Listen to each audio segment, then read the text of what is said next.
Hello everyone, welcome to my YouTube channel. आज के इस वीडियो में हम बात करेंगे रावल रतन सिंह, महारानी पद्मिनी और अलाउद्दीन खिलजी के बारे में।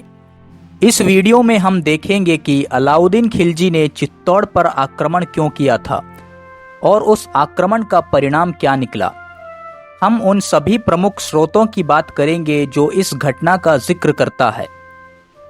रावल समर सिंह के बाद उनके पुत्र रतन सिंह मेवाड़ के शासक बने। रावल रतन सिंह का शासनकाल बहुत छोटा था। उन्होंने मात्र 1 साल ही मेवाड़ पर शासन किया। कुछ इतिहासकारों ने उनका शासनकाल सन 1301 से सन 1303 तक बताया है, तो कुछ इतिहासकारों ने सन 1302 से सन 1303 तक। रावल रतन सिंह के शासनकाल की प्रमुख घटना थी अलाउद्दीन खिलजी का चित्तौड़ आक्रमण। अलाउद्दीन खिलजी खिलजी वंश के दूसरे शासक थे। वे दिल्ली सल्तनत के सुल्तान थे। अलाउद्दीन खिलजी के बारे में कहा गया है कि वे काफी महत्वाकांक्षी शासक थे। वे सिकंदर की तरह अपने साम्राज्य का विस्तार करना चाहते थे। अपनी इसी महत्वाकांक्षा को पूरा करने के लिए अलाउद्दीन खिलजी ने अनेक रियासतों पर आक्रमण कर उन्हें दिल्ली सल्तनत के अधीन किया। सन 1303 में अलाउद्दीन खिलजी ने चित्तौड़ पर आक्रमण कर चित्तौड़ पर भी कब्जा कर लिया था। अलाउद्दीन खिलजी ने चित्तौड़ पर आक्रमण क्यों किया था, इसका मुख्य रूप से विवरण मलिक मोहम्मद जायसी द्वारा लिखित पद्मावत नामक काव्य पुस्तक से मिलता है। पद्मावत में मलिक मोहम्मद जायसी ने लिखा है कि सिंगल द्वीप नामक देश में राजा गंधर्वसेन का शासन था। गंधर्वसेन की पुत्री थी पद्मिनी। वे काफी रूपवती और गुणवती थी। पद्मिनी के पास हीरामन नामक एक चतुर तोता था। एक दिन तोता पिंजरे में से उड़ गया और एक व्यापारी ने उसे पकड़कर किसी ब्राह्मण के हाथ बेच दिया। उस ब्राह्मण ने तोते को चित्तौड़ के राजा रतन सिंह को बेच दिया। रतन सिंह की रानी नागमती ने एक बार श्रृंगार किया और अपने रूप के घमंड में आकर तोते से पूछा, क्या मेरे जैसी सुंदरी जगत में कोई है? इस पर तोते ने हंसकर कहा, जिस सरोवर में हंस नहीं आया वहां बगुला भी हंस कहलाता है। तोते ने पद्मिनी की सुंदरता का वर्णन किया, जिसे सुन रावल रतन सिंह उस पर आसमत हो गए और पद्मिनी को पाने के लिए योगी बनकर सिंगल देश गए। कई दिनों तक योगी बनकर सिंगल देश में रहने के बाद एक दिन रतन सिंह ने महल में प्रवेश करने की कोशिश की। तब वहां के सैनिकों ने उन्हें पकड़कर राजा गंधर्वसेन के सामने प्रस्तुत किया। बिना अनुमति के महल में घुसने के अपराध में गंधर्वसेन ने उन्हें मृत्युदंड की सजा सुनाया। तभी रतन सिंह ने अपना परिचय दिया और कहा कि वे मेवाड़ के राजा रतन सिंह है। तब गंधर्वसेन ने अपनी पुत्री पद्मिनी का विवाह बड़ी धूमधाम के साथ रावल रतन सिंह से करवाया। कुछ समय सिंघल द्वीप में रहने के बाद रावल रतन सिंह अपनी रानी पद्मिनी के साथ चित्तौड़ लौट गए। उन्हीं दिनों चित्तौड़ में राघव चेतन नामक व्यक्ति रहता था, जो जादू टोना करता था। जब राजा को इसके जादू टोने के बारे में मालूम हुआ तो उसे देश निकाला दे दिया। देश निकाला मिलने से अपमानित राघव चेतन रावल रतन सिंह से बदला लेने के उद्देश्य से दिल्ली गया और अलाउद्दीन खिलजी से महारानी पद्मिनी की अलौकिक सौंदर्य का वर्णन किया। महारानी पद्मिनी की सुंदरता का वर्णन सुनने के बाद अलाउद्दीन के अंदर महारानी पद्मिनी को पाने की इच्छा जाग उठी। इसलिए उसने दूत के जरिए रावल रतन सिंह के पास संदेशा भिजवाया और कहा कि पद्मिनी हमें दे दो। संदेश सुनते ही रावल रतन सिंह को प्रचंड गुस्सा आया और उन्होंने दूत को तुरंत निकल जाने को कहा। इस पर सुल्तान ने विशाल सेना लेकर चित्तौड़ पर चढ़ाई कर दिया। रावल रतन सिंह ने अपने सामंतों के साथ मिलकर खिलजी सेना का डटकर सामना किया। खिलजी ने 8 महीने तक किले को घेरा रखा पर कब्जा नहीं कर पाया। इतने में सुल्तान को दिल्ली से सूचना मिला कि शत्रुओं ने पश्चिम से हमला कर दिया है। ये खबर सुन अलाउद्दीन की चिंता बढ़ गई और उसने रावल रतन सिंह के पास कहलावा भेजा कि हम आपसे मेल कर वापस लौटना चाहते हैं, हमें पद्मिनी नहीं चाहिए। रावल रतन सिंह ने खिलजी पर भरोसा कर उसका चित्तौड़ में स्वागत किया। चित्तौड़ की अनुपम शोभा और समृद्धि देख सुल्तान स्तंभ रह गए। भोजन करने के बाद सुल्तान और रावल शतरंज खेलने लगे। तभी सुल्तान के सामने रखे हुए दर्पण में झरोके से आई हुई पद्मिनी का प्रतिबिंब देख सुल्तान विचलित हो उठा। अब अलाउद्दीन हर कीमत पर पद्मिनी को प्राप्त करना चाहता था। उसने रावल रतन सिंह से विदा लिया और जाने लगा। रतन सिंह भी अलाउद्दीन को बाहर तक छोड़ने उनके साथ गए। जैसे ही रतन सिंह अलाउद्दीन के साथ किले से बाहर निकले, अलाउद्दीन ने अपने सैनिकों को रतन सिंह को बंदी बनाने का आदेश दिया और सैनिकों ने तुरंत उन्हें बंदी बना लिया और दिल्ली ले गए।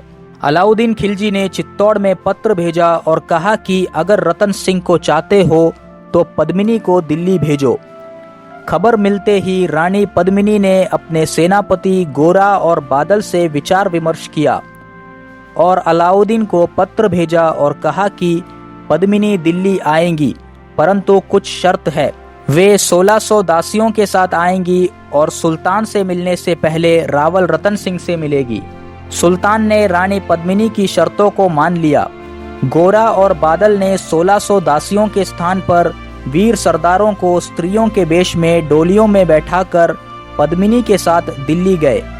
दिल्ली पहुंचने पर सुल्तान को सूचना दी गई और कहा कि महारानी पद्मिनी पहले रावल रतन सिंह से मिलेंगी।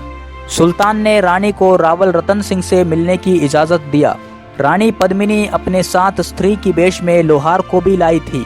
लोहार ने रावल रतन सिंह की बेड़ियों को काट दिया और सेनापति बादल रावल रतन सिंह और महारानी पद्मिनी को दिल्ली से निकालकर चित्तौड़ की ओर निकल गए।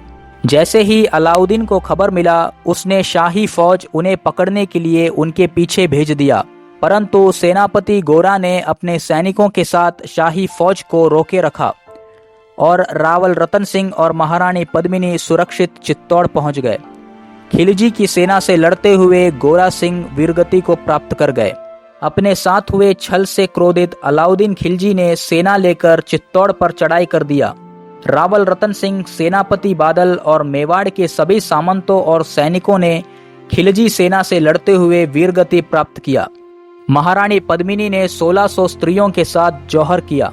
सन 1303 को अलाउद्दीन खिलजी का चित्तौड़ के दुर्ग पर अधिकार हो गया। तारीख ए फरिश्ता में मोहम्मद कासिम फरिश्ता ने भी वही सब बातें लिखा है जो पद्मावत में लिखा गया है, परंतु कुछ बदलाव है। जैसे कि फरिश्ता ने पद्मिनी को रानी ना बताकर राजा की बेटी बताया है और रावल रतन सिंह का जिक्र नहीं किया है। कर्नल जेम्स टोड ने भी रावल रतन सिंह का जिक्र नहीं किया है, बल्कि रतन सिंह के स्थान पर लक्ष्मण सिंह को मेवाड़ का शासक बताया है और कहा है कि लक्ष्मण सिंह बालक होने की वजह से उनके चाचा भीम सिंह उनका रक्षक बनकर मेवाड़ में शासन करते थे। भीम सिंह ने सिंघल द्वीप के राजा हमीर चौहान की पुत्री पद्मिनी से विवाह किया। आगे की घटनाएं वही सब है जो पद्मावत में लिखा है।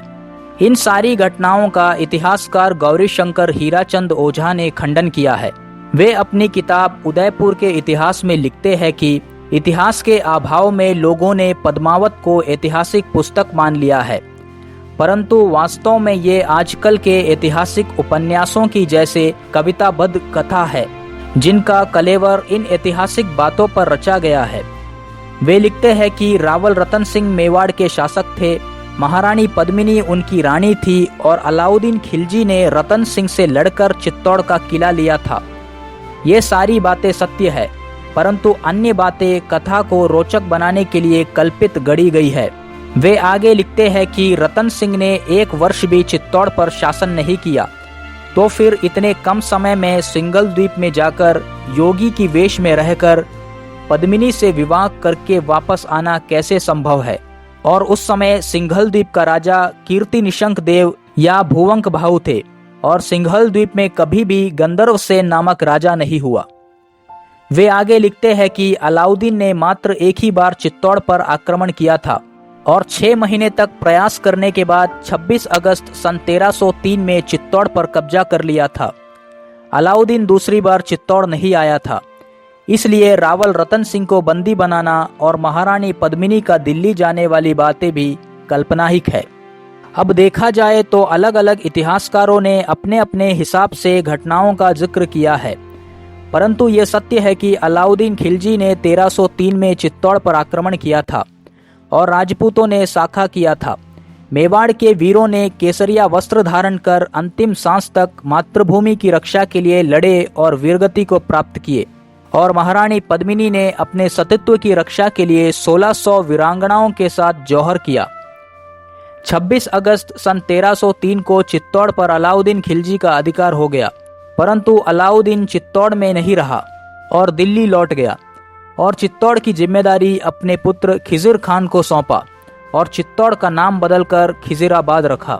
सन 1316 में अलाउद्दीन खिलजी के मृत्यु के बाद दिल्ली में गद्दी के लिए विवाद पैदा हो गया तो खिज़िर खान चित्तौड़ छोड़कर दिल्ली चला गया और चित्तौड़ की जिम्मेदारी झालोर के मालदेव सोनगरा को सौंपा। अगले पार्ट में हम देखेंगे कि कैसे हमीर सिंह सिसोदिया ने अपने पूर्वजों के गौरवशील चित्तौड़ को सोनगराओं के हाथों से जीता और कैसे मेवाड़ में सिसोदिया वंश की स्थापना की।